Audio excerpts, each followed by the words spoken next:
Alrighty, welcome back to Fun Maths. Today we're looking at the graph expectation and variance of binomial distribution.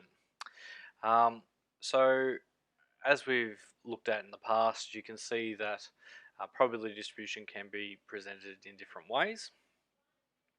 And we're now going to look at the different types of shapes of these graphs depending on the different values of both n and p. So n being the number of trials and p being the probability of success. Now, when we do these, you can use your CAS calculator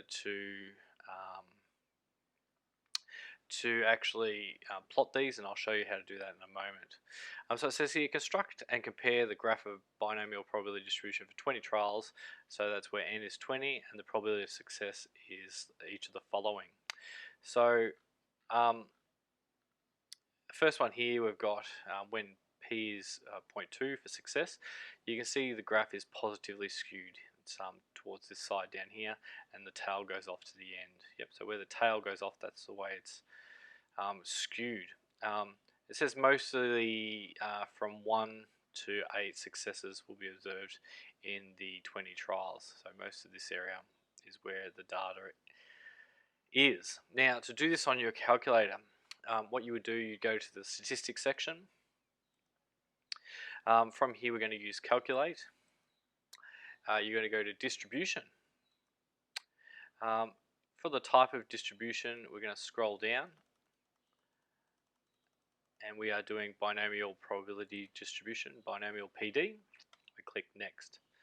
Now, X is if you are trying to find out the probability of a certain value occurring.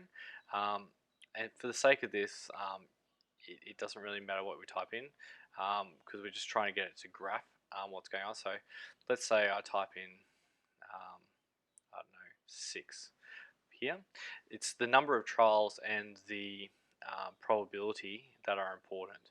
So with this particular distribution, it was 20 trials and it was probability of 0.2 as being successful. So if we click next, it actually tells you what the probability of getting a 6 is. But then we can go to this particular button up here, which will plot it for us. This is the useful part. So if we click that, and you can see I just chose 6 and it's showing where that 6 probability is. It's not necessary for this, so we're just asking you to sketch it, but you can see it has the positively skewed graph that is there. So it's an easy way to get that happening. Again, we could really easily do it for probability being 0.5 and the probability being 0.8. You can just go back it up. We can change this value here to 0.5 and sketching it again. And you can see this time it's got a symmetrical distribution. It's the same either side. It's mirrored. Looks like that one there.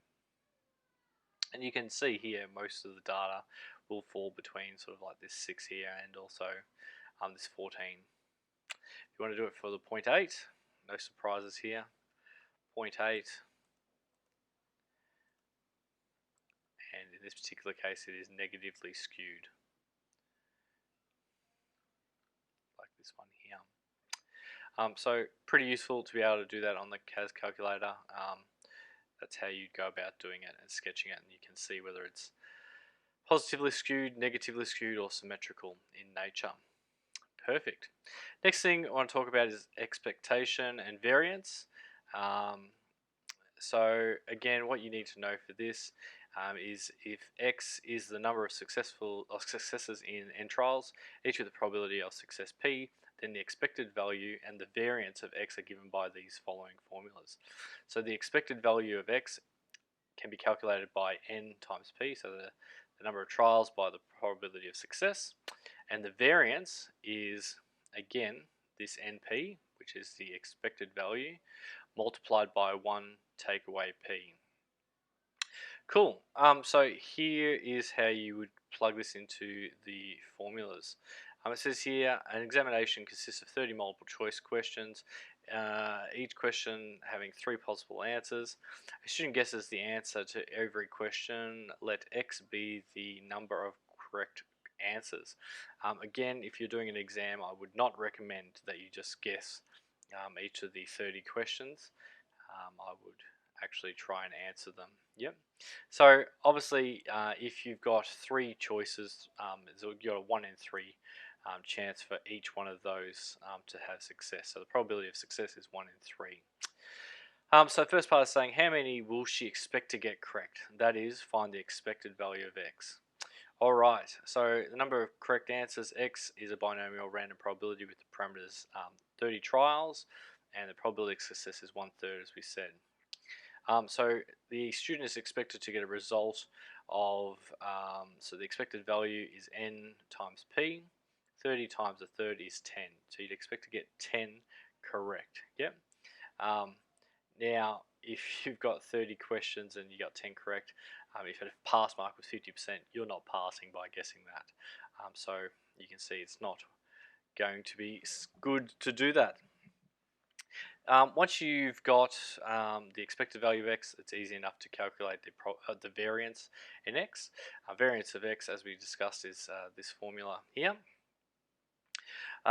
So you've got n times p, which is just the expected value, 30 times a third, which was 10, multiplied by 1 take away p, which in this case is 2/3.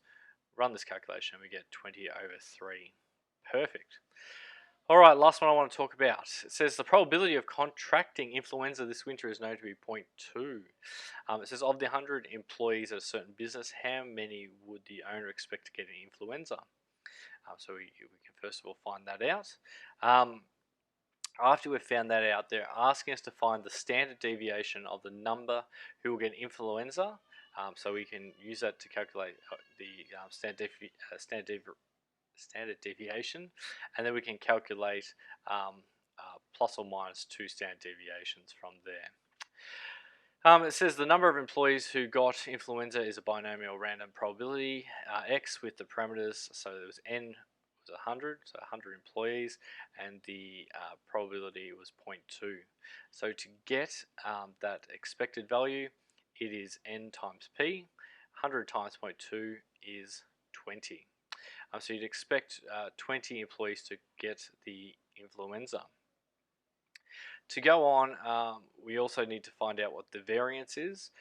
So the variance is calculated by NP multiplied by 1 take away P, which is calculated here. It is 16.